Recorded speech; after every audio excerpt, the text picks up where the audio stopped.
Hi, and welcome to CryptoBiography. I'm your host, Brandon Starr. This is episode 226 of CryptoBiography, and it is part 18 of Snake Magic. Yes, we are back to the actual story. So, at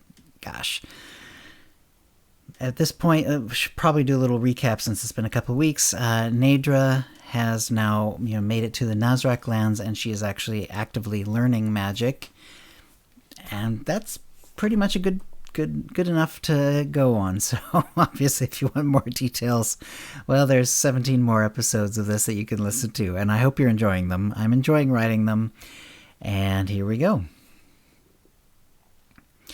The months passed, and Neidre found herself becoming more and more adept at her new transformative magic. Specialties for her were transforming her own body and control of temperature of objects, and even the very air around her. She kept learning, but found her mind wandering more and more. She was wondering what had happened to Martha back at Caedmon's estate. There were other demi-humans living with the Nazrak. Perhaps she would want to come with her and live near her. She kept thinking back and feeling she could not leave Martha to her fate as a slave among the humans. She reached out to Heffred, who was very busy with her scouting duties, but met with her late one night at Heffred's room. "So, I hear you're doing very well in the magic department," Heffred said. "I think I am," Neidre said. "Do you know what you want to do with your life?" Heffred asked. "Yes and no," Neidre replied. "I don't know what I want to do with all of the rest of my life. But there is someone, a fellow slave, one of the only ones who is good to me, and I would like to rescue her if I can. And if she wants to live among us." "She has nowhere else to go?" Heffred asked. Neidre shook her head. "Not in all the time I spent with her did she talk about her kind, or escaping and going to them, or anything like that. I think she feels that even if she escaped, there would be nowhere to go and no way to live safely. But maybe she can live among us." Heffred nodded. "It won't be easy, though. Even my scouts rarely go deep into human territory. Do you know the way there? The dangers around the estate?" Neidre shook her head. "Not well. I was only rarely allowed off the estate, so I know the estate itself, and everything within eyesight, and a little bit of the nearest town, and I know some of the capital city where I was raised, but that's about it." Heffred thought about this. "So you don't even know how to get back to the estate? Can you remember the route the wagon train took?" Neidre considered it. "Some of it, yes," she said. "The wagon train went slowly, and it was all so new that I was looking at everything, wondering what would happen. But it was only that one time, months and months ago, and there would have been times when I was working on the cooking and may have missed a turn or a crossroads." Heffred shook her head. "It's dangerous, then. How do you think you can get all the way in, maybe finding the estate, and maybe not? Won't you be found?" Neidre concentrated. Her scales shimmered, and she changed to be camouflaged, almost identical in color and apparent texture to the wall behind her. "Nice," Heffred said. "I wish I had that kind of magic." "You do," Neidre said. "I can do other Nazrak, too." "How to solve the problem of getting to the estate?" Neidre asked. "Well, Caedmon's people are on our watch list, as you can imagine," Heffred said.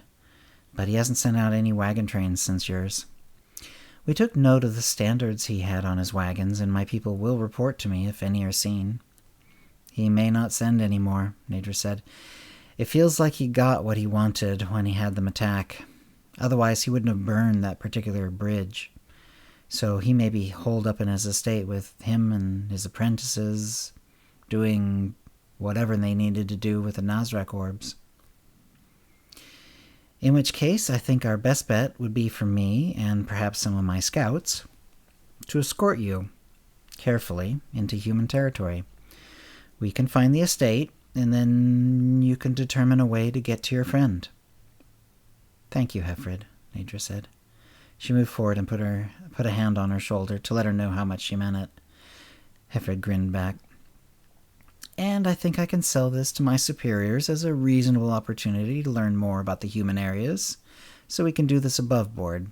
Give us a couple of weeks to work out details?" "Of course," Neidre said. "I'll practice anything I can find that might help us on the way."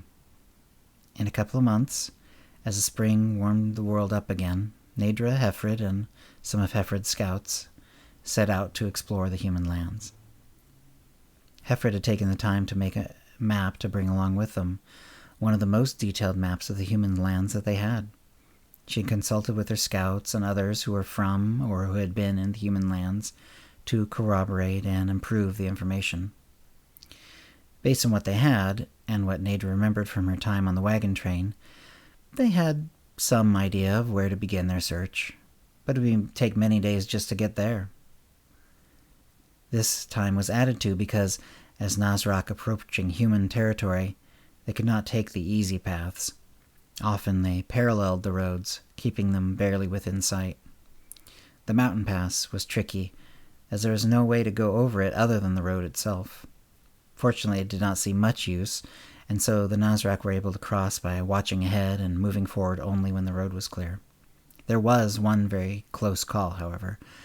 On one of the longer stretches of the pass, they had moved forward, not seeing any danger, when a group of horsemen trotted around the next bend. Neidre, thinking quickly, hissed at her fellow Nazrak to get to the side of the road with her. "Crouch down into a ball," she advised, and started to work her magic. Almost instantly, the huddled Nazrak began to change, becoming camouflaged. They could see the change, and so instinctively stopped moving to better keep them from being seen. The horsemen went by at a slow trot. Neidre heard them talking to each other over the sounds of the hooves.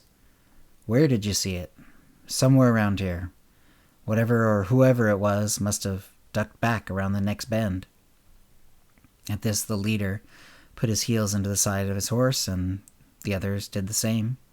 They hurried on quickly, moving out of sight. The Nazrak got up, and Neidre let the spell drop. She couldn't keep all of them camouflaged, especially while moving. Though the humans were unlikely to hear them, given the distance and the sounds of their hooves, they moved silently for a while, continuing down the road and leaving the mounted humans going, presumably, in the other direction.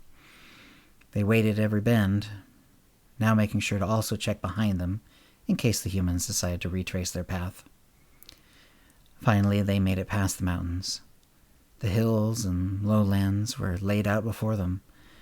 Neidre wished she had better knowledge of how the land was laid out and how the road had gone. They were now in human lands and had to be far more careful. They slept up in the boughs of large trees, which was made more comfortable by blankets. They stopped constantly, ever on the alert. Neidre used her magic to heat water, both to make it definitively safe for drinking and to cook meals without smoke or flame. It worried her that none of the roads and none of the places seemed familiar, and that she could see no landmarks that she recognized. But Heffred assured her that this was normal for any land where one had only a passing familiarity. "You're doing fine," she said one evening, quietly, from a nearby bough. "We're hardly in the human lands yet, and your magic has made our travel both safer and more comfortable." "Thanks," Neidre said, barely loud enough to be heard. She was becoming more and more paranoid as they approached the lands of her enslavement. And that's the end of the story for this week. So we're getting back into it. They're obviously making progress in their new little mission that Neidre has set up for herself. And if you have any comments or questions about this episode or previous episodes, CryptoBiography@gmail.com, or hit us up on Facebook or Twitter. And thanks for listening.